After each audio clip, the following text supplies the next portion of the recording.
Bismillah. Assalamualaikum warahmatullahi wabarakatuh. Perkenalkan, saya Andi Kafi Basofi akan menjelaskan mengenai kajian manajemen strategi pada perusahaan PT Mitratel. Nah, adapun yang akan dibahas di dalam video ini, yang pertama yaitu mengenai tentang perusahaan, yang kedua adalah analisis SWOT, terus yang ketiga ada TOS matrix, ada model kanvas, dan yang terakhir itu inovasi yang harus dilakukan perusahaan. Nah, yang pertama itu tentang perusahaan. Nah, Mitratel ini merupakan PT Daya Mitra Telekomunikasi atau disingkat dengan Mitratel, adalah salah satu anak perusahaan PT Telkom Indonesia yang bergerak di bidang penyediaan infrastruktur telekomunikasi.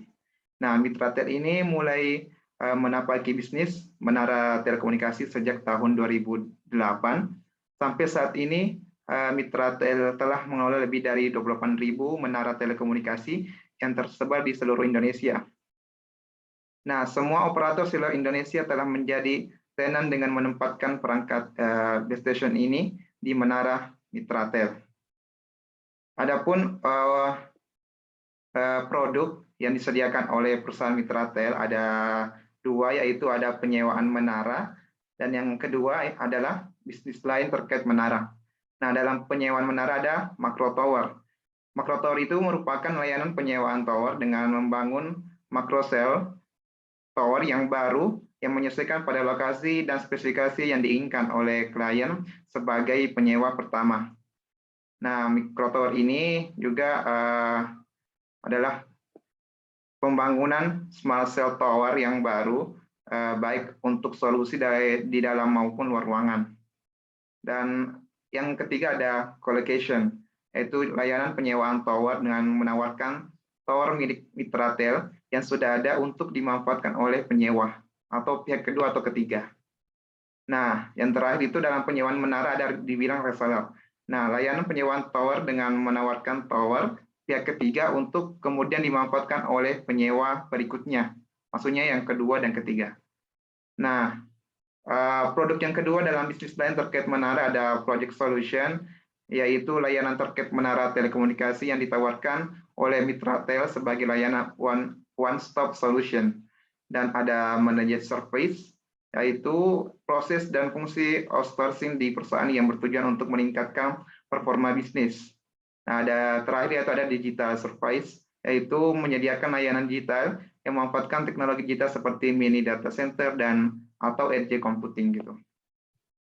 Selanjutnya ada analisis SWOT dari faktor internal, kekuatan atau strength. Anak perusahaan Telkom Indonesia yang mendorong Mitratel sebagai raksasa penyedia tower telekomunikasi Indonesia.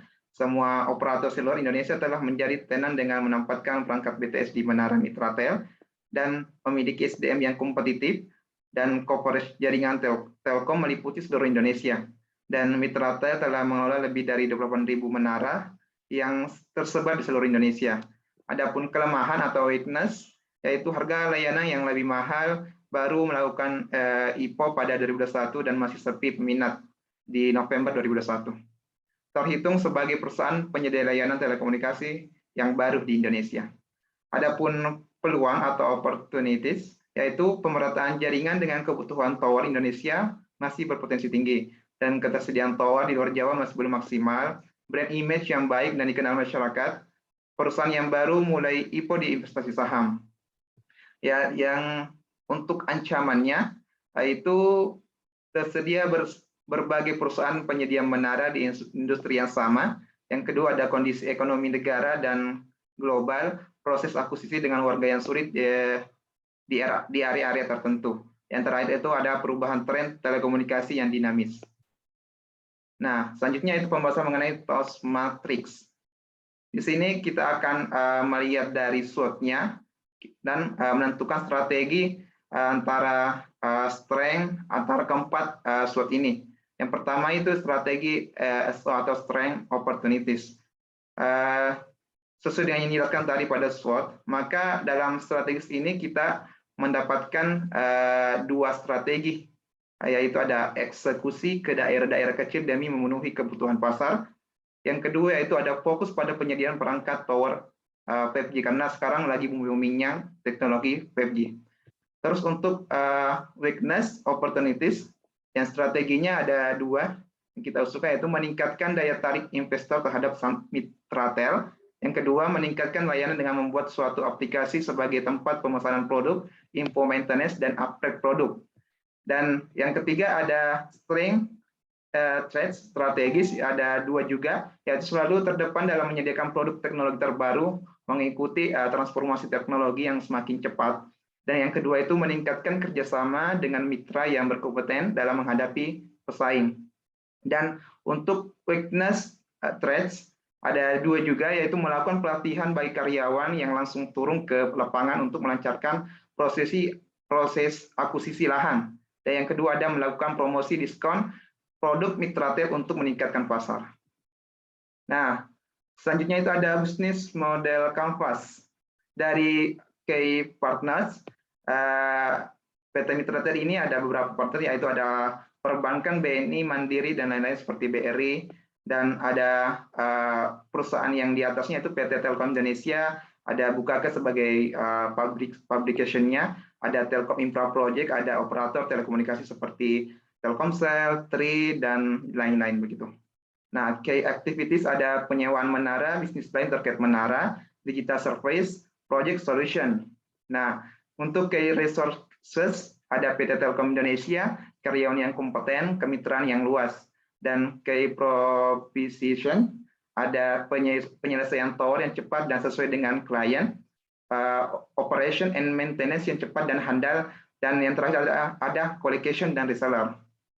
Nah, selanjutnya itu ada customer relationship, yaitu ada official website, investasi saham, dan akun sosial media. Dan untuk channel ada account manager dan Bursa Efek Indonesia. Adapun untuk customer segments ada startup, ada wholesale, dan enterprise, dan perusahaan-perusahaan yang sejenis dengan PT Mitra Tel. Adapun cost structure ada gaji karyawan, ada iklan, dan penyewaan lahan. Dan untuk revenue stream ada 3, ada saham, penyewaan menara, dan project solution. Adapun inovasi yang kita usulkan dalam perusahaan ini agar berkembang dengan baik ada 4. Yang pertama itu perusahaan harus mencoba segala bentuk marketing untuk meningkatkan peminat dan kerjasama. Dan yang kedua itu menjadi terdepan dalam transformasi digital dengan menyediakan produk-produk yang dibutuhkan setiap generasi teknologi. Misal sekarang 5G, jadi kita harus menyediakan produk yang dibutuhkan oleh klien-klien atau yang bekerja sama dengan PT Mitra Tel. Yang ketiga itu memperluas jangkauan kerjasama dengan mitra-mitra, dan yang terakhir itu memberikan kepercayaan kepada investor untuk meningkatkan penyebaran dan memperluas cakupan sampai Asia Tenggara, agar PT Mitra Tel ini akan tetap berkembang selama-lamanya dan menjadi terbaik dalam Asia Tenggara.